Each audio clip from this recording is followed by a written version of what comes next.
Hi, welcome. Good seeing you. Come on, Thank please you. come in. Thank you. Can you give us a tour? It'll be my greatest pleasure to give you a tour. Why don't you come in? Okay. I'll just hold the door open for the cameraman so it doesn't knock in his face. Hi, welcome to my gallery in Brooklyn. And here I have many of my works hanging in the gallery. We have artists and architects come up to see what pictures they would like. And here we are in our center hallway. As you can see, there's many colors. It's exciting, it's vibrant, and I just love painting. Beautiful colors. Thank you very much. Amazing. Over here, we can show you how we could take an actual painting, put it on a metal background, and the colors just vibrate, and we could go up to 10 feet in it. And this one we happen to have in a floating frame. Over here we have another picture that was painted, and then the reproduction, which is on acrylic. Wow. Colors really come out. The colors pop, and what we're able to do digitally is change colors. So if someone loves this painting but would like it in pink, reds, and grays, we could do that for them digitally. Beautiful. Beautiful. This is Crayon Art. It's done by my daughter, and basically what she does is she takes crayons, makes her design, and then melts the crayons. Here she has another one where it's raining in colors, and she created and hand cut out a silhouette of a man carrying a woman with the umbrella. That's beautiful. And here is another one of our rooms in the gallery. Different kinds of art, our art sticks, vibrant art, solid art with royal blues, and powerful colored art.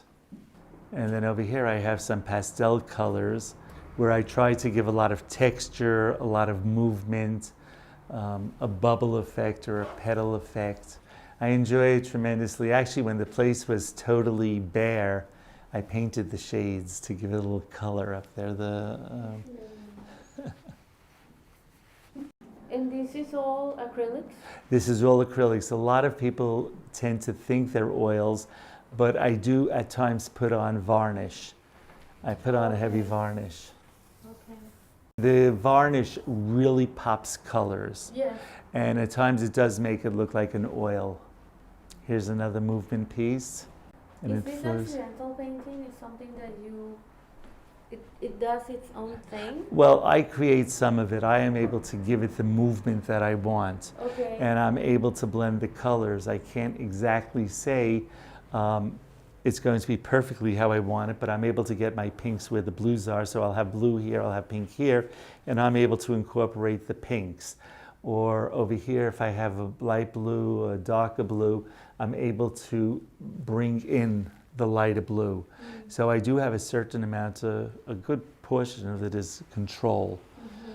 Sometimes I will start pouring, but then I have to really enhance it so the colors don't mix, you don't get a muddy brown, and the trick is to keep all your colors in its state, natural state. So this might be more subdued, where the blue one is just powerful. Right. Right.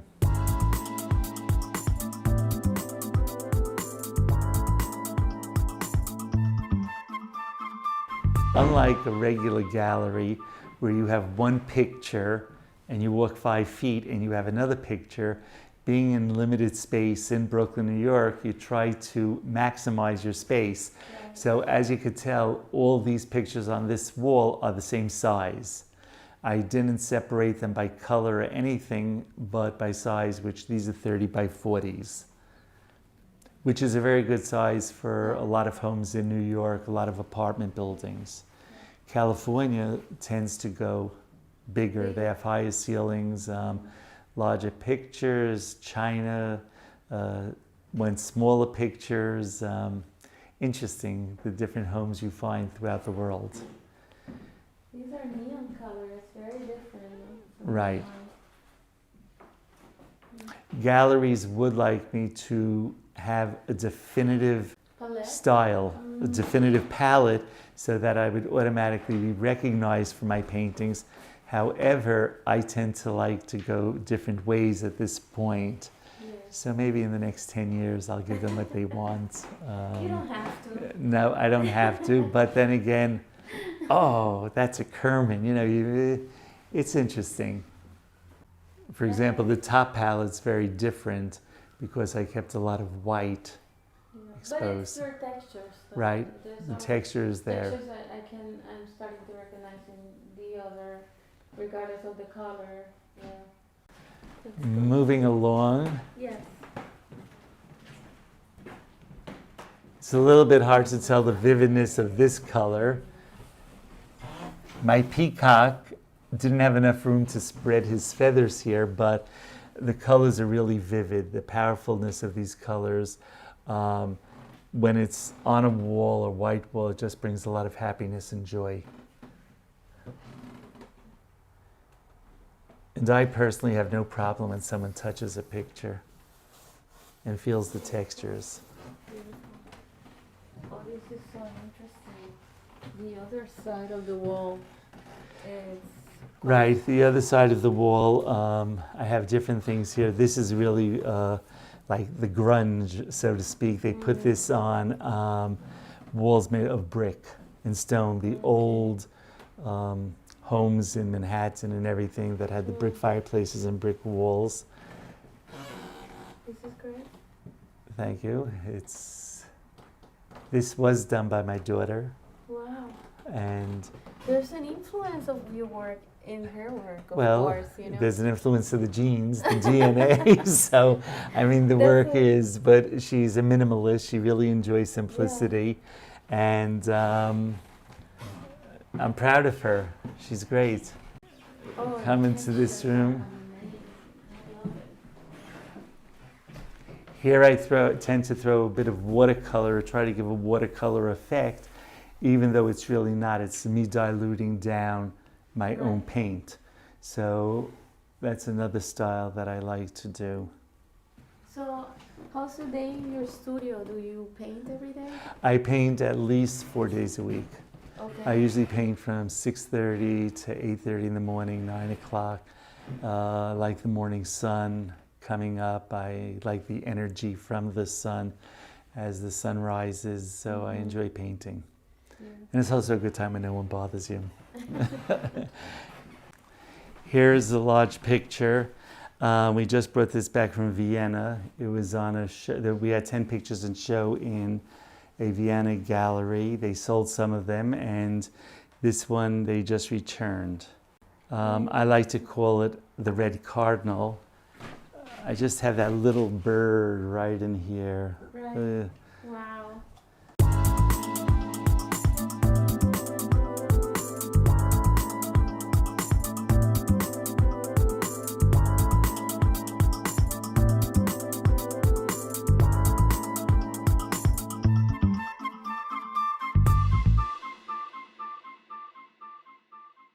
The picture that I am now showing you is really a 40-foot connecting picture where you could see one panel connects into the next panel.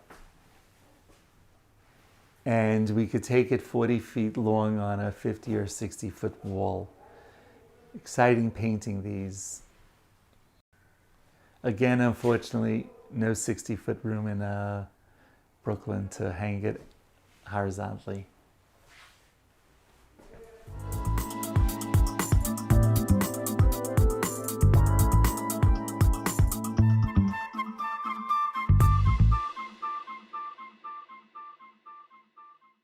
So here we are, Neil. Thank you so much.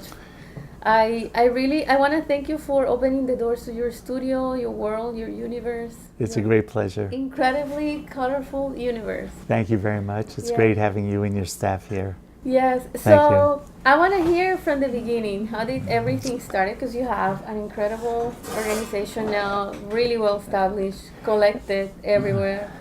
How did everything start?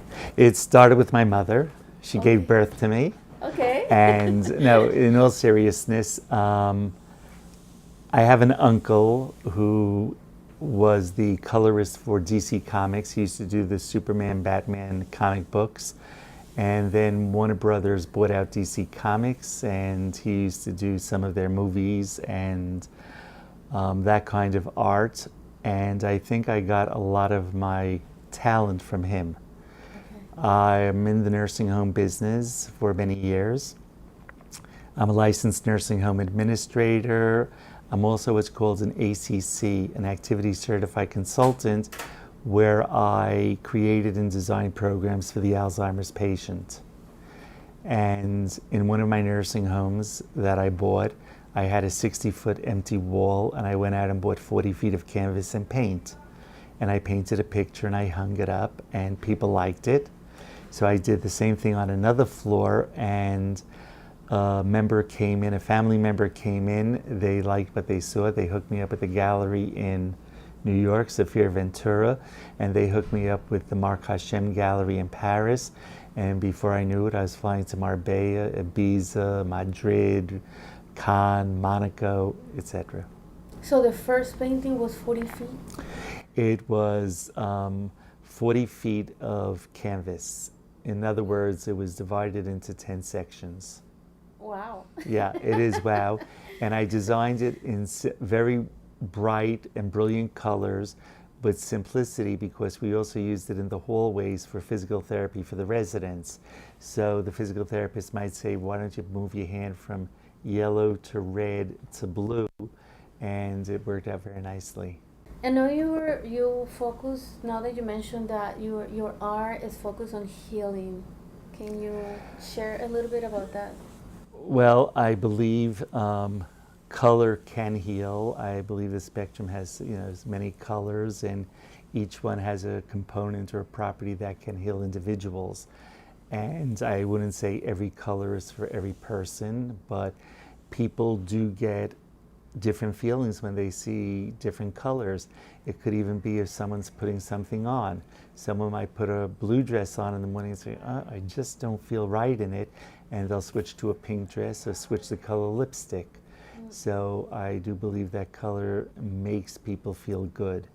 I like to write a positive message on my canvas, such as let the world be healed before I paint, or if I know someone that's ill, let this person be healed. Okay, and you do a lot of commission work. Do you study that before creating a commission for somebody? Do you go about what color would be better for this person, or do they request? Well, it all depends who. If it's for a decorator, Mm-hmm. it depends on what color they're doing in the room, and I really don't think they're thinking of the healing process. Right. Some people tell me they will feel very good if they have pale pinks or pale blues, where others enjoy looking at very vivid colors. And what I do study is I might go into a person's home, look at what they have there and make suggestions, or if they have a color in mind, I will give them samples of a color to see what they would like first. Right. How about the patterns? I know I noticed your work. Well, there's a lot of contrast. I think simultaneous contrast is your thing when it comes to color. But how about patterns? Is that something that comes spontaneously? It comes both. It comes spontaneously, and it also comes that I have developed techniques where I can create certain textures and patterns and reproduce them. It took a lot of trial and error. It took a lot of mixing of paints and other mediums for me to get it. Sometimes it's not exactly what I wanted, and sometimes members of the team will say, don't touch it, but I always push myself to the edge. And sometimes they say, maybe I shouldn't have touched it, but I like the excitement of stretching and pushing the limits. Okay, and you create here, right? I create everything here. This is in Brooklyn, New York, and I do a lot of the creating and painting in the back of this studio. How about your team? My team is great. I have Israel, who handles all of the website. He really handles all of the shows, where we're going, makes the appointments, gets in touch with different people. Elke does more of the administrative work, and Elliot, who's sitting at that desk over there, he really contacts individuals. We go to shows. People want to be in touch with us. He responds to their emails. And that's about the team. Besides the galleries, I'm also represented in New York by another gallery called Artifact. They're on 84 Orchard Street. Okay. Now, talk to me about these works behind you, the art sticks. Many people said they love my work, but they can't put these big pictures into their homes. And I thought, why not make a smaller piece? So this piece that I designed is 6 inches by 6.5 feet. So many people could hang it on a beam, or they could hang it across the top, have color in their apartment where otherwise it would be difficult to place. Right. And this has been a very successful series. We sold out in many of our shows that we went to, and people do ask me to create colors for them. Some might like an emerald green, some might like royal blue. I do take some of my styles from, I have over here some samples of soap. It looks like crystal, but it's actually soap. And then I would try to copy these colors onto canvas also, if someone wants a rich, exciting, and vibrant color. So where are you getting all this inspiration Besides colors, Yes.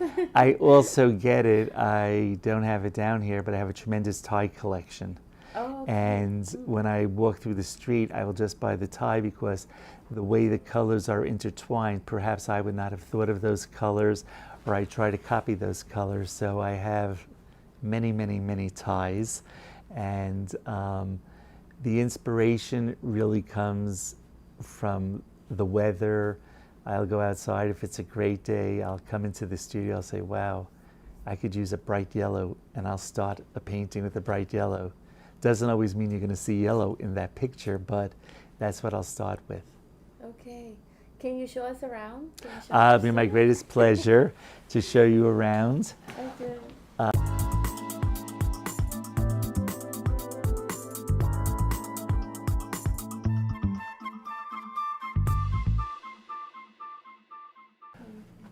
And this was a test sample. Some people like it much softer, but we use one form of shade that gives a softer texture.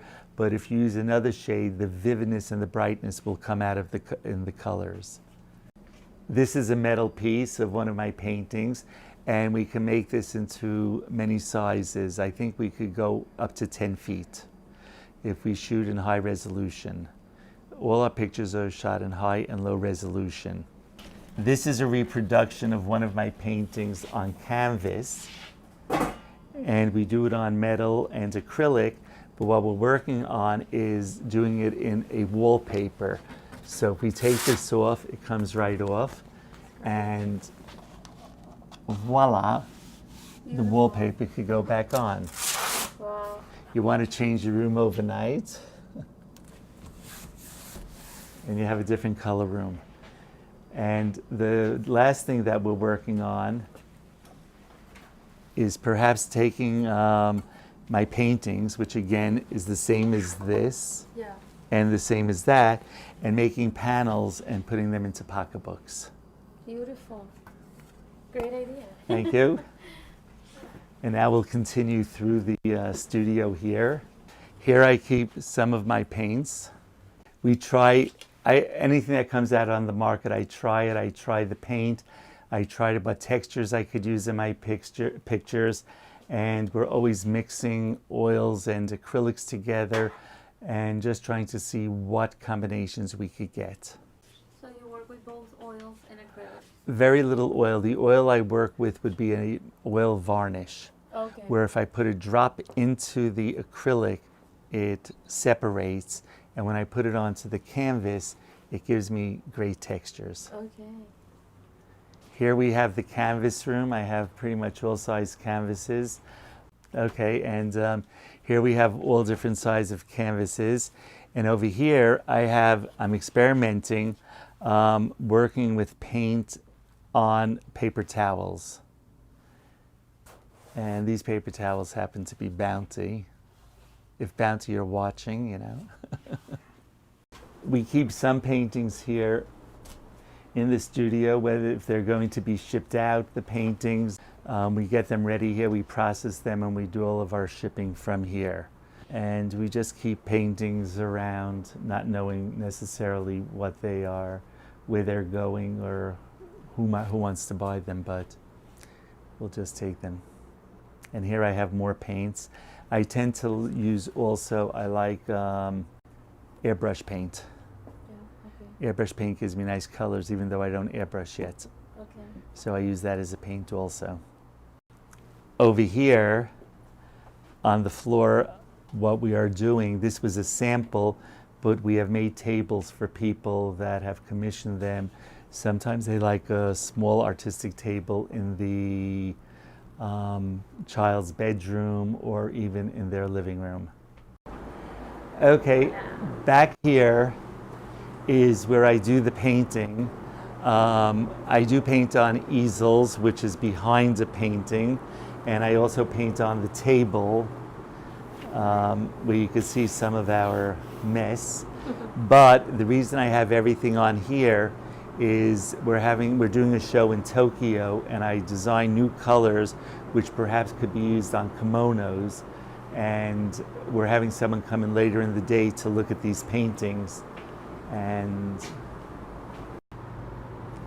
then we do larger paintings with the textured paintings, movement paintings where we feel it has a flow. And I just paint, and I like when the person comes and looks at them and they pick what they like. In here I keep more paintings, only out of space. So I will do colorful paintings like this, where one person might like it, and we keep about 30 or 40 paintings in here, which I invite you in to see. And I might have movement paintings like this versus white paintings or white backgrounds such as this, which is very textured. I also do paint certain ways for certain countries. For example, the hotter countries do like, they get a pleasure out of a splash. And I do these in different colors because you never know what someone's living room is going to look like. And we sell a lot of these in the hotter climates where it's textured, very simple, and I'm able to just give a smooth texture on a very pale palette. That's beautiful. Thank you. Thank you very much. And I do a couple of these in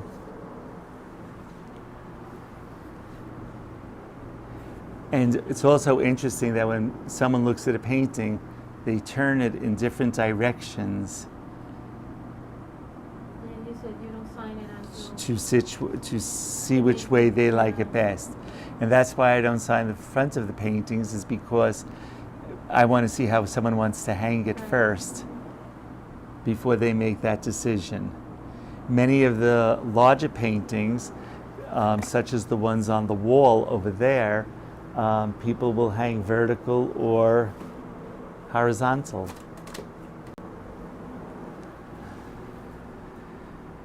Just something different in color, something simple, which I commissioned for someone.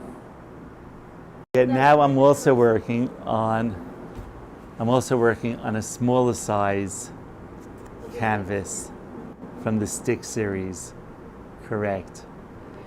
And also people have been asking lately for circles, so I started to work on some of the circles.